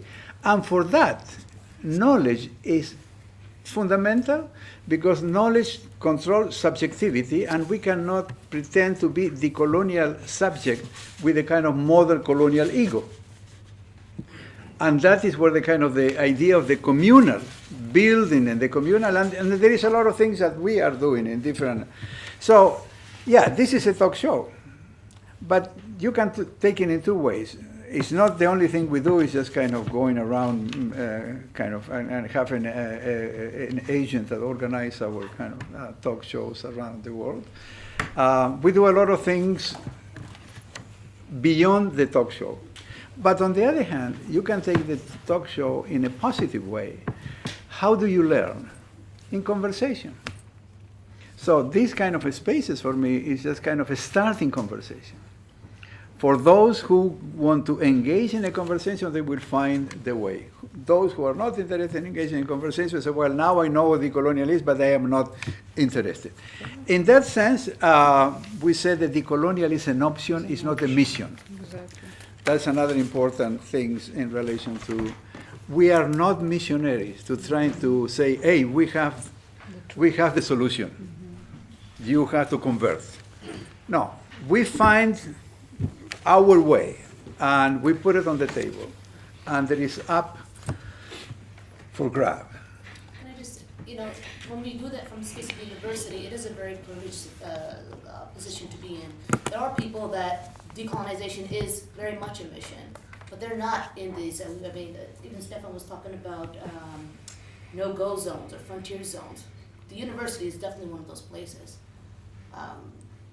So how far is this conversation going? I mean, it kind of comes around to me. It feels like what vegans say to, people who use veganism, who have been vegans forever, or the way that white feminism functions in disapproving or erasing the struggles of black women. That's what I'm really talking about. Like, it's, even this space is an exclusionary space, even though most of us here have the choice or, to be here. Yeah, but I don't think that the space is the only place that you do the colonial work, starting from the fact that the concept of coloniality is not an academic concept. No. It came into the academy, but was emerged in the kind of the fight, the struggle for development, theology of liberation, the Cuban Revolution. And even the decolonization during the Cold War is not it's not a university project. Lumumba is not an academic. Fanon was trained in psychoanalysis, psychology, but So coloniality and decoloniality is not an academic project. It came into the academy. Secondly, we have to use the academy and not let the academy just use us. The academy uses us. Because if we are not in the academy with the awareness of using the academy, and we are using the academy here, do you think that the Minister of Education in Sweden would be happy to kind of say, hey, good, Alessandro, you organize a fantastic, that will democratize Sweden. We have, because if we are not in the academia, and I mean, in the United States, the civil rights movement was crucial, because it's from the civil rights movement that emerged a lot of study, women studies, black studies, Asian American studies, gay and lesbian studies. They were not recognized as discipline, because the sociologists and the political scientists, these are not academic discipline, they are kind of blah blah. But women of all kind of color and gay and lesbian took over the university. And we have department and all, it's very ambiguous, but at the same time there is a lot of places for students to kind of engage with this kind of faculty. The question is not to think that the academy is the place of the revolution. But if we are not in the academy, the president will be very, very happy, because it will have money for a computer scientist, from somebody in the medical school, somebody who does in the chemistry department to do investigation in pharmaceutical, new drugs, etc. So we have to be aware where we are. And that's why they say we are in a world in which multipolarity is nothing we can do except analyzing how it goes. But once we know how the multipolar world is gone, we have to find our place. And our place, we cannot waste our energy kind of protesting and complaining, because that is what the state and the corporation will like, not us to think, just be there complaining all the time. It's not that we don't have to complain or protest, but we have to kind of protect our space of thinking, of conversation, of dialogue. I don't see any other way than this, because I mean, not that you all have to have decolonial, but the conversation among decolonial and among other people who are concerned about the same issue, that we can work together without pretending to have an homogeneous plan. The dialogue is among people who walk in the same direction but different path. So each of us has our own kind of autonomy, but at the same time are open into kind of collaboration, dialogue with others. So I think I said most of the thing I wanna. But let me say two more things. One, you mentioned the what do you call it? The Sami and the slave trade, right? Well, decolonially, we look at those things systemically again. Because, I mean, the slave trade installed in the kind of the global order for the first time the disposability of human life. Slaves were there all over, but they were not disposable life. It became disposable life in the Atlantic in the 16th century. Why become? Because of the kind of the emergence of capitalism. What is the disposable life? Is, well, if a cargo of a human being enslaved in Africa, the people get sick, just throw it in the Atlantic, because if you take it on land, you have to take care and you have to pay insurance. Then, I mean, you capture and you take a 20 years old strong guy to work in the plantation, but then that guy gets 35 and 40 and is no longer useful. So disposable life. And then what you have with the nation state. The nation state creates what Agamben called the Vita Nuta, or I mean Hannah Arendt and then Agamben Turk. So what is the Vita Nuta? So, the Vita Nuta is the person who is kind of dispossessed of all the right. So you have on the Y, on one, the disposable life, and the other is a naked life, la vita nuda, naked life. Oh, bare life, bare life. And within migrant and refugee, both categories. So that is a kind of systemic, it's not a contradiction, it's a systemic articulation of modernity, coloniality. And the problem of neoliberalism is that the rest, the naked life or bare life and disposable life is growing and growing and growing. So we have to look at not just isolated, like say, for example, slavery is a problem of the Atlantic and the Holocaust is a problem of Europe. No, are systemic. We have to kind of understand that kind of systematicity in order to kind of then act according to that. No? Yes, Corina, thank you for your presentations and responses. I'm thinking of several things. I'm trying to put it together in one question. I'm thinking of the contemporary moment, first of all, and we see the neo-fascists coming not only it's in Europe, also in light of the recent EU Parliament elections, but also in South America and in Brazil. And I kind of think that I see an arc that is unresolved somehow from the colonial, that is not colonial past, that is unresolved and undiscussed, especially in Europe, to nationalism and to fascism today. So I would like to kind of comment on this arc, if you see your, and of course it's very challenging because Europe as nations are built on the idea of one nation state, on one monoculture. And I'm also thinking, thinking of the institutions of power, and academia is one of them. How can we work and to kind of invite non-homogeneous constituencies in these spaces? Because somehow, we have been talking for a while of decolonization, mostly maybe in South America and in Africa, more recently in Europe, but still we still get the result that we get. What are we doing wrong? Okay, so I will begin. These are very deep questions, all three of them. The fascism question, I was sort of just hesitating on the word and while looking at you.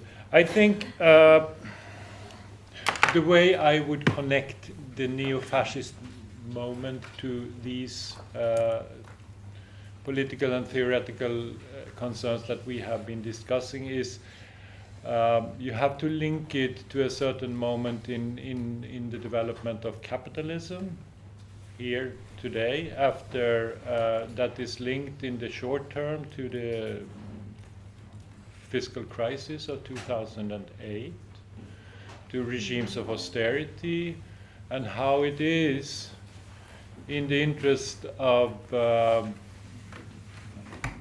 neoliberal economies today to produce exploitable populations. And you see this clearly in all kinds of migration studies, and you see it clearly in so many ways if you just study the operations of transnational companies.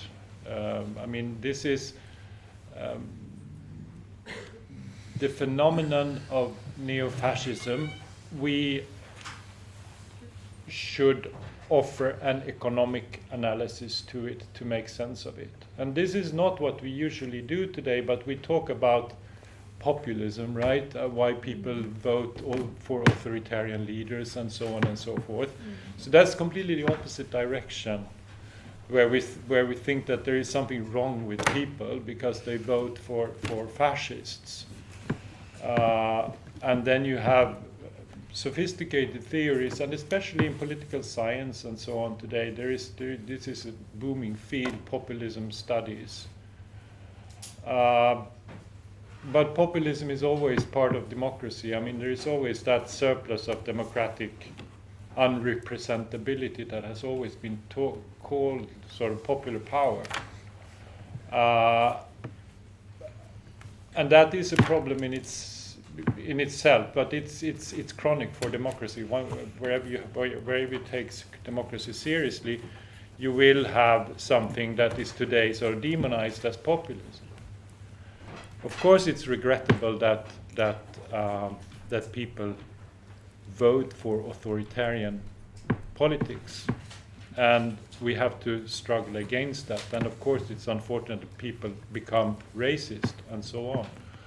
But the larger dynamic, I would insist also, like Walter, that there is a systematicity to this neo-fascist moment that is linked to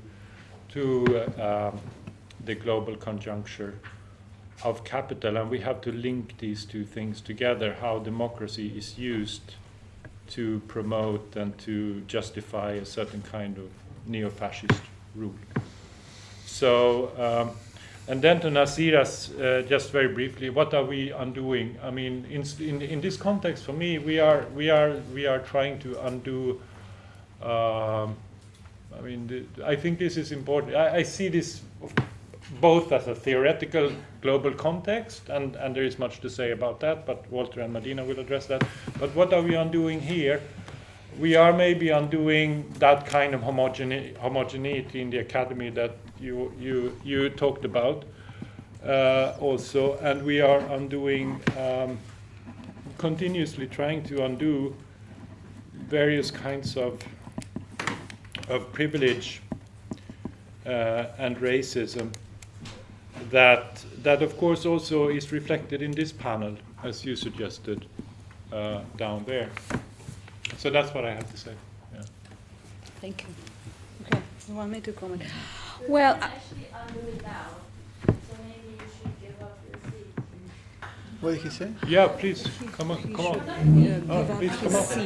That's If fine. he's undoing, he should. Yeah, I give you my seat. Can I explain a frustration I have all the time in the room? Especially, it's a very Swedish. I mean, it happens in Sweden, but particularly in Europe. I mean, if we are sitting in this room because we are all concerned, and in that sense, if we will dismiss each other's concern, we already lost the struggle, guys. We lost it. It's so sad. I mean, it makes me almost cry that we are in front of a position where in this room, because we are here and because we are concerned and because we want actually to act differently in the world, what we do is that we only accuse each other. The white man we are speaking about now in his yacht, drinking his champagne, he's not concerned about our future and our lives and the future of our kids. So if we want to departure from the fact that in this tiny room, that we are 50 concerned people in Sweden, we are accusing each other, then let's go home. I mean, let's go home. There is no sense of us Yep, staying. absolutely. Yeah. That's it. Yeah, absolutely. That's what I mean, conversation. But we seem to be very kind of modern ego. If you don't think like me, well, I'm sorry, but you have to leave your seat. So that is what we are doing decolonially, is to fight against that. When I talk about building the communal, when I talk about conversation, I talk about respect, about working together, listening to each other, and not just the modern critique, paying attention of one is saying where I can get that person and critique him or her. That is a very modern, very Western, very academic training. The argument is not listening to, it's just listening to where I can kind of attack this person. That is very academic, and that is one of the things that we are doing here, to kind of trying to build the communal. And the communal doesn't mean that we all have to agree. It means that we have to respect each other, listen to each other, and that's what we call truth in parentheses. I have my truth, and I am sorry, you may not like it, but this is my truth. But that doesn't mean that that's your truth. And when you come up with your truth, My responsibility is to listening to you. And that is the conversation. The conversation is not necessarily about people who all agree. It's people that respect each other, that listen to each other, not trying to kind of destroy and marginalize each other. That is a decolonial attitude. And that is what we are here in the academy. I don't know if the guy over there, they want to go into the field and get the gun and trying to organize a movement that will that will go into, I don't know, the fjord of the north of Sweden. The question is very important because all of us here are somehow academic or intellectuals or work in this. So the question is not to imagine what can we do over there. The question is what can we do here? This is our position. This is our kind of trinchera, as we said. And I don't see other that kind of building communal coalition within the university to kind of, what is it, Stephen? To kind of support graduate students of color or sexual preference that are not heteronormative, and create that kind of the communal spaces into the institution that are not necessarily the administration may not necessarily be against, but they won't promote that. So who can promote that is us, the faculty. And we have promote the political society. It's not the state who will promote the political society. It's the citizen. It's the task of the citizen to kind of organize themselves and create archipelagos or enclaves. I would say archipelagos. The kind of archipelagos are the kind of units that connect to each other, while enclaves are kind of enclosed, because that is, for me, one of the daily tasks at the university. I do things beyond the university. I work with other kind of organizations that are not university based. Are radio people, are people who kind of with publication. I mean, I don't work with the let's say the peasant because or with peasant way, because they don't need me. They know what it takes to fight and organize themselves against Monsanto. I cannot go and tell them, listen, I am a decolonial intellectual, and I will tell you what Monsanto is doing that is not convenient for human being. No, if they created a peasant way, it's because they know globalization better than David Harvey. David Harvey knows globalization as an academic, Marxist, and that's fine. But the peasant way knows globalization because they are fighting to protect healthy seeds and not transgenic seeds. That is also part we can contribute with our knowledge to support that kind of claim. So there is a lot of things we can do from the university and outside of the university. But I think that Sandy got a good point here. If we are going to work together, let's listen to each other and respect each other. If you are not interested and you are respectful, you have to leave the room. I'm actually quite curious now you talk about building the communal and how that's the way the academia can operate within our limitations, let's say. But now, how can that be connected to the systematic conspiration that, all of you have talked about? Just talking about Quijano, that was pretty much the criticism that in South America we just throw back to him. Right. All his thoughts were never reflected in the systematic order, let's say. So I'm quite curious if there is any strategical moves or any strategical things that you guys articulate within this in order to apply what the academia says and to build the community into the system that operates right now. Well, I mean, I don't know in Europe. Europe is a little bit better, I guess, than the university in the United States. The university in the United States, they are corporate. get in there too. well, we unapologetically corporate. And what I mean is not that the board of trustees are all corporate people. I don't mean neither that the university gets a lot of funding for the corporation. I mean that the mentality of the administration is corporate. They are running the university as a corporation.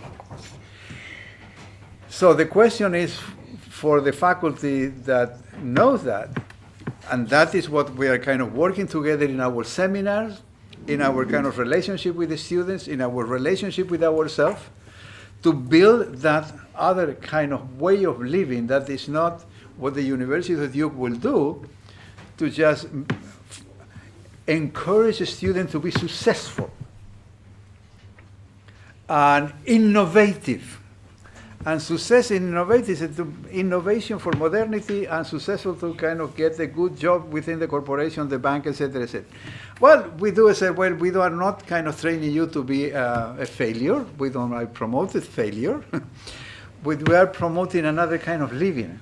So, and that is, the university is a very important place. I mean, I have every year to teach seminar, because courses is you cannot contact with the student, with a kind of human relation. My seminar of undergraduate, 20 students, and we have a fantastic building. I don't know what's going to happen with them, but at least during those 4 months, they began to understand what does it mean to live together, to kind of listen to each other, to respect, and then began to understand that because of the material we look at, books and videos, etc., they have been coming to university think that the United States was the savior of the world. And then you began to kind of show intervention at the fruit company, military intervention in Central America, Ronald Reagan saying, Gorbachev, tear down this wall, and then Trump come in and say, build that wall again, but build it here. So that is the kind of the small things that we can do. We don't have to be decolonial to do that, but being decolonial, we do it in a certain way. If you are a kind of global study, you do it in your way, but we are aware of what is going on. Right? My question comes from, I work in a contemporary art center, and it's as you've been described, you've been describing here about the university. The contemporary art center is also part of the system, enchanted by modernity, white walls. So my question is, but also as a contemporary art center, we're also interested like you are, what can we do? And what is your experience, or what would you like, contemporary art centers or museums, as being enchanted by modernity, what would you recommend them? What would you encourage them to do? Or what would you encourage them not to do? To reorient, to break up, to find new borders, to destroy these borders? This is my question. I don't have recommendation because I don't know, I don't have that experience. So my recommendation will be, you are asking the question, so keep on kind of following up. Because once you start asking the question, you will begin to find a way. You ask the question, talk to people, but I will start with the question in the very concept of contemporary and the very concept of art.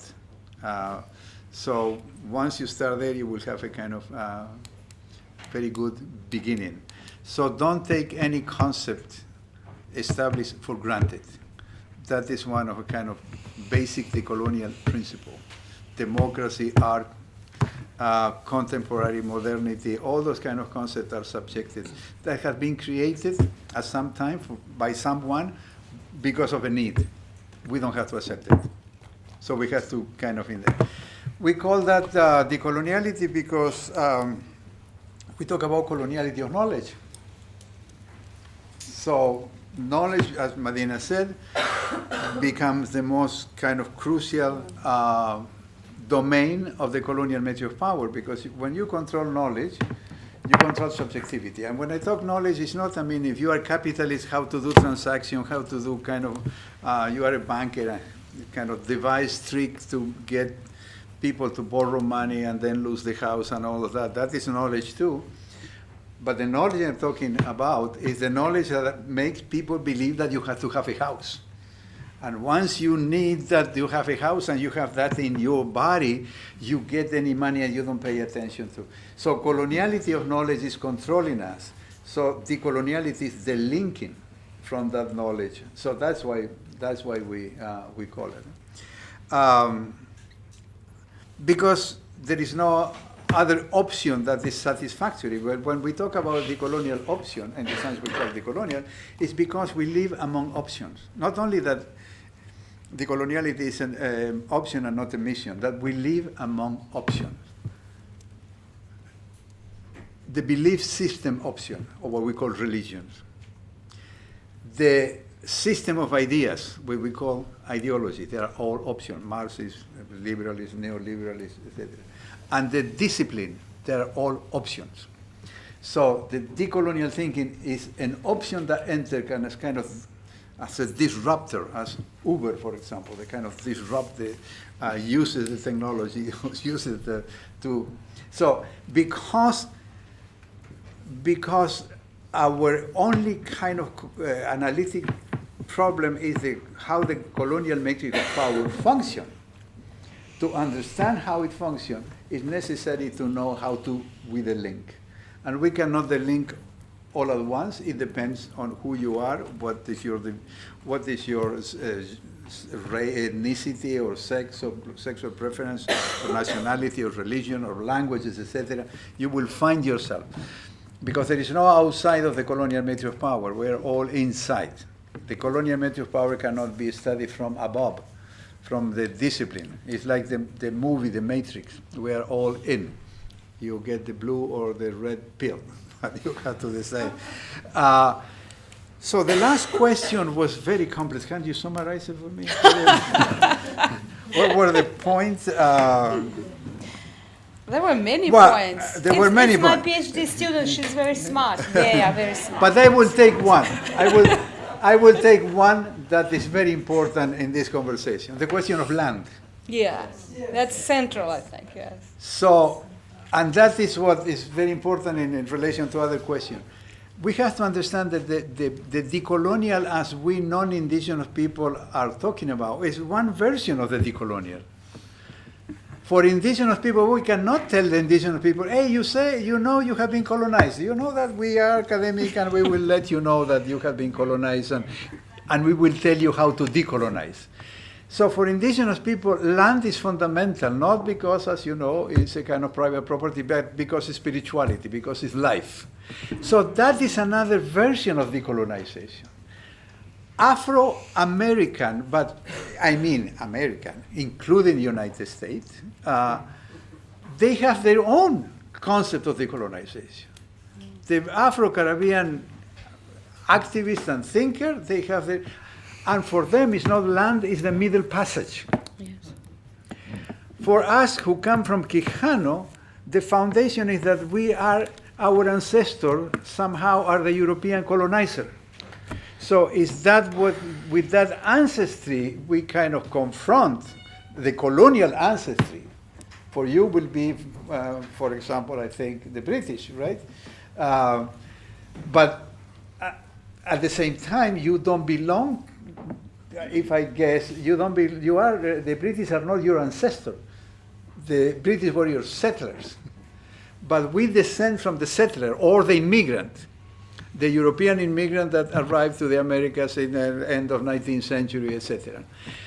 So in the Americas, we have three trajectories of, I forgot about that, but thank you for your question. We have three trajectories of decoloniality or decolonization that depends on how that history of the America has been made.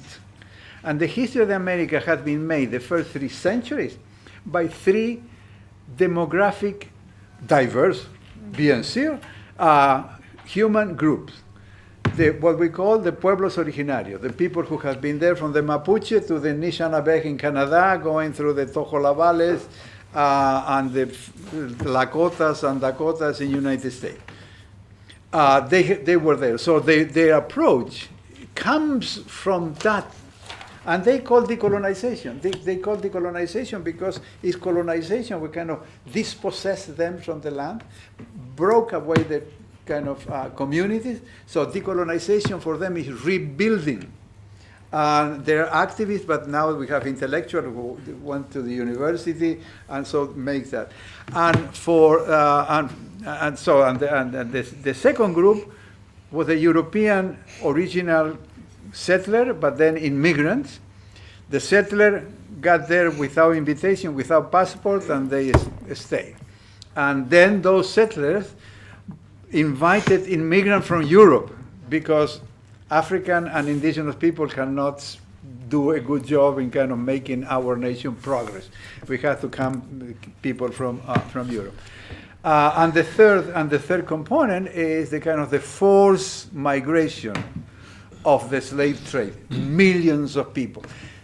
After the 19th century, there is more mix, but the foundation, and that's what the political struggle today are in these three groups: the indigenous, the Afro, and the dissident of European descent. So Quijano and I come from that theology of liberation, dependency theory, Cuban Revolution. That is what kind of nourish the way we think and the way we act and be in the world.